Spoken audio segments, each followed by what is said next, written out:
I needed some tea this morning. It's kind of glum out here this day the Lord has made. And normally I would be at work right now, right? But I am taking the morning off to take my brother to the doctor. He missed his appointment last week. He was afraid. He has memory loss, a lot of it in cognitive decline due to a possible head injury and mental illness. All right, so I've been struggling for at least since April, and it's October now, trying to get him into a doctor's office. He gets really afraid. So um, I thought last week if I wasn't around and they just come and pick him up, he would go, but no, he didn't. Um, so he avoided it, the whole thing, and kind of wandered around the apartment complex. So today, like I said, I'm taking the morning off and I am taking him. He seems a little bit more open to it. But in past, the reason that why I have a playlist, and please watch my playlist of the journey me and my brother are on, okay, me as a caregiver, him with a disability and mental health issues, right? But this morning, he seemed pleasant, just like usual, as I've now moved his medication to at night. So when he wakes up, he has a better morning. Um, I kind of upped some doses of some things, some botanicals that I give him, supplements this morning, so that and I give it to myself too, so that we are all both in better moods this morning. Um, and I'm just trying to prepare for what if he leaves or tries to leave. I think I said this yesterday. If he tries to leave, I'm not gonna stop him. I'm just gonna hope that um, if he does try to leave, that he'll turn around and come back. So because what happened in April was pretty much that. Like he wanted to go to the hospital. He wanted to go. And by the time we got there, of course, he got more nervous and more agitated. And the security guards really scared him. So he literally ran away into a neighborhood that he didn't know where he was because he's never lived in Atlanta, and definitely a part of town that he has never been. But he ran off out of fear, and so I had to go and get him, like, or go at least look for him in my car. So I had to get in, jump in my car, leave the hospital, drive. Like I went driving around for almost 45 minutes to an hour. I did not find him. I was frantic, looking, thinking like, well, what am I going to do if I can't find him? I have to file a police report because he disappeared. He does not know where he is.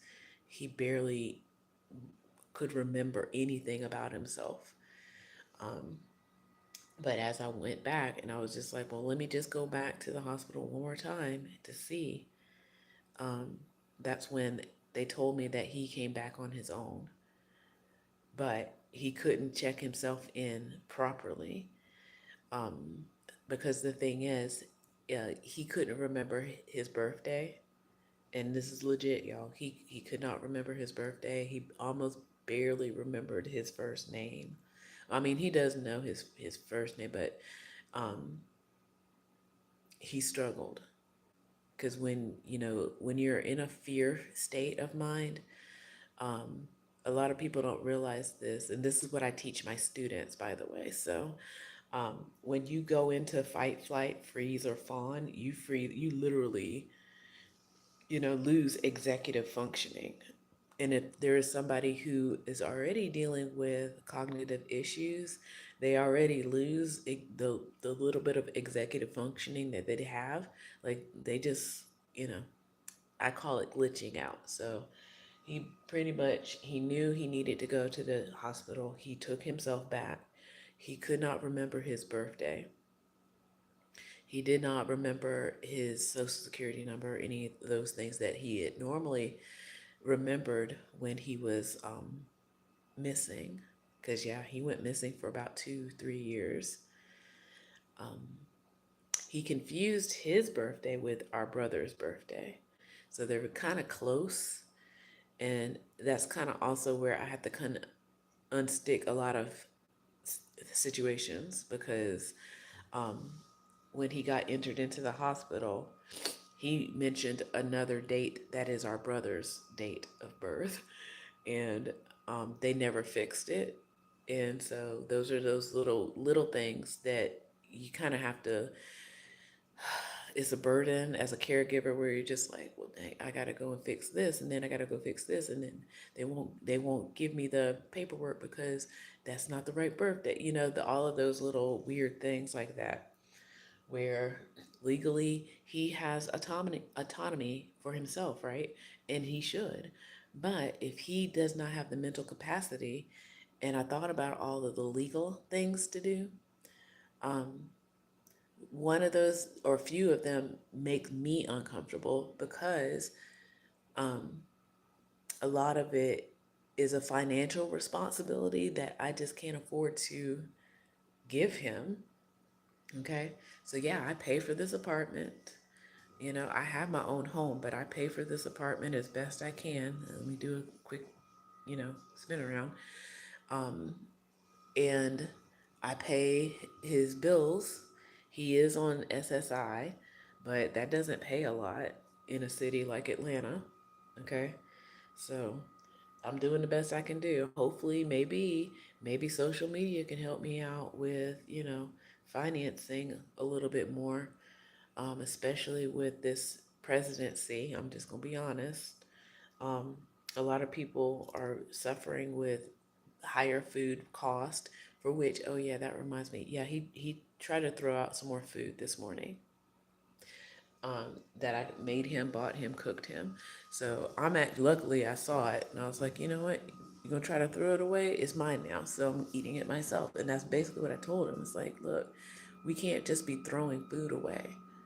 And I think part of it is that he doesn't like he gets suspicious about like, well, where's this food coming from or whatever. I need to cook it or whatever, blah blah blah. So um yeah. So yeah. Top of the morning to y'all. So I'm having an orange spice tea this morning. I probably need to go switch over to I have ginger tea as well, so I probably need that too. Um so this morning I've been chatting him up, trying to, just engage with him a lot. Um and just keep him calm. Because again, even in that moment of going to the hospital, he got instantly afraid and bolted, but then he came back. So this is my hope that we can push past the fear long enough to get in there and get his shot. And because the next time will be easier, and that's usually been the case where he's gone, you know, or experienced something here in the city since he's come to live with me, um, something challenging, and then the next time it's easier. Like when I had nurses come and I had to, try to pay for some nurses, which that's kind of pricey too. At first he was like, and acting weird. And then the next few times now he's like wanting to know where they are. It's like, where are they? Where are they? Like, so I'm hoping that this might be a bumpy kind of like intro for him. It might be awkward, it might be weird, and they seem very professional. Like we've already had an intake on video. One person has already come to this apartment.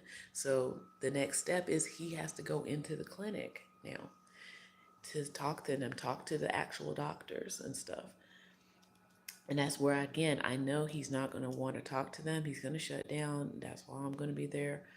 Um, and hopefully, this will be like ripping the band aid off. And hopefully, after this experience, he'll be more comfortable doing it. Um, and then I can go into work. So, because I'm missing work. And that's the other thing. So I'm a mentor teacher at this point in my teaching career. So I've got a student teacher right now. She's on deck. I'm a little nervous for her. So she's going to take over the morning a little bit. And it's pajama day. I feel like I threw her under the bus a little bit, and I feel bad, like seriously.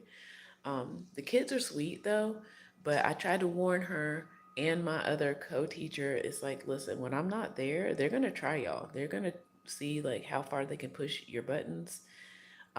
You can't give them chances. It's like this is it. It's like nope, go straight to whatever.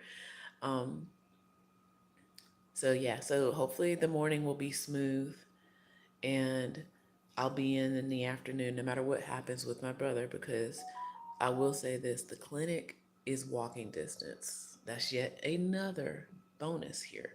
If he runs away, he knows how to get back to the apartment, okay? Because I'm not going to sit here and just be whatever. I am going to go and make sure I get information. This is yet another opportunity for me to ask questions or ask for what I don't know or what to ask for, those kind of things. So there's still a lot of things I still don't know as a caregiver that I need to know. And yeah, thanks for watching me on this journey. It's been hard. We've had an easy summer because I had let him avoid a lot of things, but I probably should have. But then again, I didn't know about this place until quite recently. So I wish I'd known sooner about this place because I would have, we would have tried to gone through all of this stuff over the summer. But it is what it is. And yeah, so wish us luck. Watch the playlist, like and subscribe, all that stuff, because I need to find a way to finance taking care of him. Okay. I am in the sandwich generation. Like my parents, they're retired. Somehow they're making it, and but now I have to take care of my brother who basically he's my age and it's hard trying to take care of somebody who sometimes they don't even remember who they are. Just being honest. Okay. All right. So let me finish getting ready for the morning and have another cup of tea, probably the ginger. And am I single? Yeah, singly taking care of my brother who's disabled. All right. With that, see, again, I need the second cup of tea. All right. With that, I'm going to say take care. Peace out, friends. Okay. Like and subscribe. Sorry, that was my finger. All right. Thank you. Appreciate it. Yeah. Watch that playlist. Like, we've been going through a lot, but I am grateful.